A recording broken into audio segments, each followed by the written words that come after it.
Welcome, everybody. It's another edition of the Lifeline, Life After Life. We back.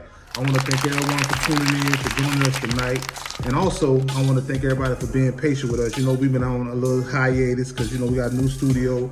We moved to new locations, but we back, y'all. New content. So tonight, I got a special brother on the line right now that I had the pleasure of meeting along my journey. He taught me a lot. And, you know, help me just be more in tune with society as far as like learning the law and the things that matter and what's important to you. So without further ado, y'all give a round of applause for Mr. Reginald McCoy, aka Reg. That's my man. You know what I'm saying? You know, they like to call him jailhouse lawyer and all that, but he's a good brother, y'all. So on the line right now, we got Reggie. How you doing, man? Talk to the people for a second. Let them know, man. Introduce yourself.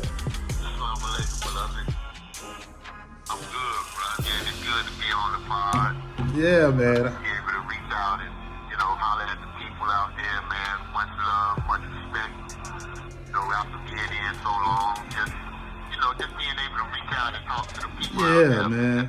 So tell the people a little bit about yourself. Like, let them know a little bit about you. You know, anything that you want to share. Just like where you housed at. You know what I'm saying? How long you been in, stuff like that. Because you know, people be wanting to know different stuff, like where you at. Where you housed at, how long you been down, and you know what you been up to. So give the people a little bit of yourself. All right. Well, my name is Reggie McCoy. I'm from Madison County, South Florida, born and raised. Unfortunately, at the young age of 18, I was captured by the federal government on a conspiracy charge. At the same time, I was in the process of making and recording my first 12-inch. Just about to make my album. Unfortunately, I got caught up in a big drug conspiracy with a few other people. I wound up going to trial for conspiracy with intent to distribute and possession with intent to distribute. First time ever being in jail, first time ever coming to prison. I wound up getting a life sentence based on that old drug law, which was so-called crack cocaine. Yeah. Which, you know, later, come to find out that there was no such thing as crack cocaine, but yet we find out after they done gave us all of these hundreds of years in prison. Yeah. What made you decide to get in the law, and how long did it take you to really learn and to get on the level that you on now? Because for y'all that don't know, this man taught me a lot about the law and how to really look at it from a perspective that, you know, that'll help you understand it. Because if you're not a lawyer, some lawyers, it takes them years, and some of them still don't understand it. But it's just, I want you to give them a little bit about how you came into law and how law helped you be who you are today. Well, I can say this honestly, that it started around about 1996. I was in Florence, Colorado. I met this dude, and he started teaching me the law. We was in the shoot for a little incident on the compound, and he started teaching me the law, opening up my brain. And if you don't mind me saying who he is. No, you can. If you want to say who he is, man, we welcome to him, man. You know, it's the Lifeline. Okay, his name is Michael Jerome Williams. Okay. I called him the Honorable Michael Jerome Williams. Say that then. That's what's up. Because at this point in my life, in 96, I was a young boy at the age of 26. After coming in at the age of 18, I had been through several prisons, and I was going through a lot, and I was on my direct appeal. And come to find out that my lawyer had joined my appeal with my co-defendant's appeal. But when they denied my co-defendant them in 96, they denied me. Wow. Yeah. I was over in the shoot in Colorado, and they wound up bringing my cellie in the cell with me. This man, lo and behold, by the grace of God, he knew the law. Wow. So he started teaching me, opening up my mind, wouldn't let me sleep. This call is from a federal prison. Wouldn't let me sleep at night until I could explain and break down words out of the Black Law Dictionary and write sentences. And he made me write a letter to the judge. After that, I wrote a letter to the judge.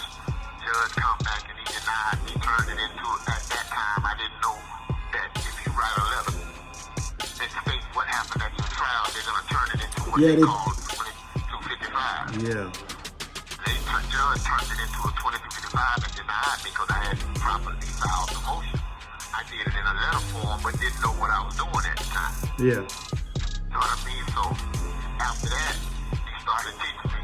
I started going to the law library. I started studying books, taking the dictionary up there. And then next thing I know, he left me. And he left me to fend for myself. So I kept studying. And lo and behold, one day, I just felt like I wanted to help somebody. So I wound up doing this one dude case and denied it. And then a couple of months later, the judge come right back. The Supreme Court case came down. Now remember, this is like in 96, 97. Mm-hmm. Supreme Court case came down, and the judge reversed the dude case that I did in John Jackson. Reversed the case that they denied on me and reversed it.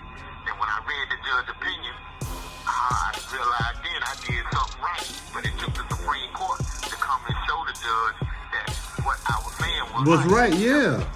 And from that point, it gave me confidence to believe that I had the mindset to continue striving towards doing law. Yeah. So from that point on, I kept studying, and to this very day, I've won a lot of cases. I know, man. So how did that, like, tell the people, how, like, well, tell me, how did that make you feel as a person in that situation, being able to help somebody and see them get relief? You know what I'm saying? Regardless if you got it or not, just being able to help someone, you know what I'm saying, to make it out. How did that make you feel? How do you feel? Well, it gave me a sense of purpose. Under these conditions, it gave me a sense of purpose because I think I grew up yearning to be a servant to the people because he knew me from my younger days. My family, everybody can tell you I love to serve people like yours. Yeah, man. I can honestly say that because for me, knowing you personally, I can honestly say that and stand on that because that's the person who you are, man. That's why I was so happy that I got a chance to connect back with you so I can get you on the show because I wanted the people to really understand the man that you are, what type of person you are. Because a lot of times, man, they look at a person that's been in jail, been in prison for a long period of time, and they really think we a lost cause, or they really think that we bad people, or you know, we just despicable human beings, and that narrative is totally wrong about us. You know what I'm saying, about guys that's in prison. Now you have a few knuckleheads that still do stuff that they shouldn't be doing, and because they ain't really learned yet, or they just ain't, you know, grasp the reality. But for us brothers like you, myself, that been through a lot, and served a lot of time, you know, we understand the realities of life and what the life means to us as individuals. So I'm just happy that I got a chance to connect with you and talk to you because I really want you to share. I wanted you to share yourself with the people, man, and let them know about you. So let me ask another question. Out of all the time you did, what's some of the positive things that you learned along your journey that you take away from being in prison? Like some of the positive stuff that I want you to share with the people. You know, let them know some of the positive things about your journey.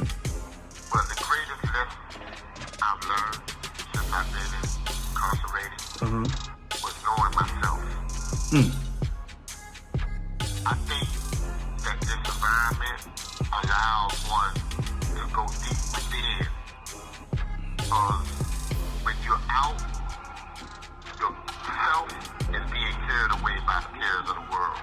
Yeah. Women, drugs, the desire to please others, the desire to, you know, take care of your family. All of these things is what you yearn to do when you're on the street, whether you're conscious or unconscious. Yeah. When you come to prison, you'll find no one there to help you but you. But you, it's like you got to depend on you. You got to find yourself. So you have to look at the man in the mirror and define and determine what you're going to do to escape the condition that you find yourself in. Yeah. And that was one of my greatest lessons that I've learned in here, to know myself. So, what would you, like, if you had to give somebody a piece of advice, like the deter person, like say the youth right now, that's, you know, you see how the landscape of the youth is and the atmosphere and the temperature of the youth out here today. If you had a chance to share something with someone that can kind of change their life, or you just put a good word on, what would you tell them? You know, there's so much I would want to tell them. Yeah. So it would depend on the amount of time I have with the person. Yeah, you're right. You're right. That's Because I'm so full. yeah. You definitely feel it. It's nearly 40 years. Yeah. Got so much in me that I would like to share because it took what I had to go through to make me this person I am on the inside. I'm not that physically tall, built, and everything on the outside. Yeah. But the greatness of what I feel in myself. You're right. Of what You're right. this environment has created. Yeah. It made something on the inside Yeah. of myself. That pressure. Greater than what's on the Yeah. outside. That pressure turns you into a diamond. See, people don't know pressure bust pipes or pressure make diamonds. It made you a diamond. You know what I mean? Because now you get a chance to shine your light.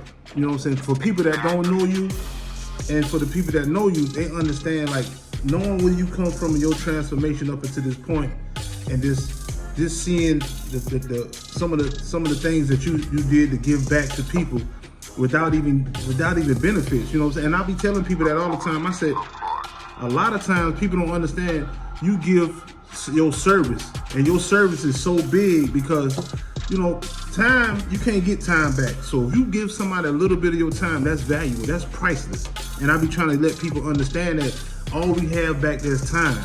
So when you give somebody some of your time, you know what I'm saying, they got to understand that they special, or you doing something special for them. You know what I'm saying? And a lot of people don't understand that. Exactly. Yeah, man. Service to others, man. I come to find is one of my greatest You're right. peace I get in my life. So I get a lot of peace out of that. that's beautiful too, my brother. So let me ask you another. Let me ask you one more question, man. If I want you to leave some words with positive words with people. If you had something to say to someone, you know, just to put a message out there to them of something positive or some hope, what would you tell them? Leave something special with the people. What I would tell them, brother, is this. Before you do anything that would take your liberty away from you, think about the love that your family has for you first.